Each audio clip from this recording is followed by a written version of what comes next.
Vamos a ir aprendiendo palabras en guaraní y haciendo oraciones.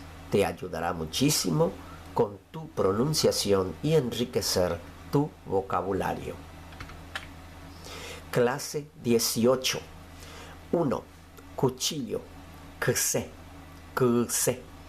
2. Cuello. Ayura. Ayura. 3. Cuidado. Shaque. Shaque. Número 4. Cuidado. Jaque. Jaque. 5. Cuidar. Ñangareco. Ñangareco. 6. Delgado. Perení. Perení. 7. Dentro. Juepupe. Juepupe. Juepupe. Ahora vamos a ver las oraciones. 1.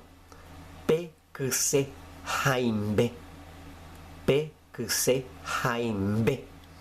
Ese cuchillo es filoso. Número 2. De ayura ik'a. De ayura ik'a. Tu cuello está sucio. Número 3. Shaque. Peyawa y poshu. Shaque. Peyawa y poshu. Cuidado, ese perro es malo. Número 4. Jaque. Pembaracaya opose ñandereje. Jaque.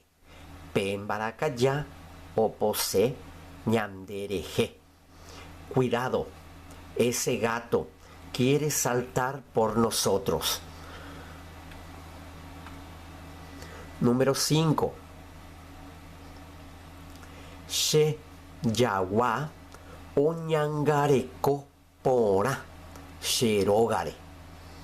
She yawa oñangareko pora sherogare. Mi perro cuida bien por mi casa. Número 6. Ipereni pe iyao owerajaba iro uta. Ipereni pe iyao owerajaba iro uta. Es fino esa ropa que lleva. Va a tener frío. Número 7. Pe uva orekoje pupe petein uso. Pe va orekoje pupe petein uso. Esa fruta tiene adentro un gusano. Mucha suerte con la pronunciación.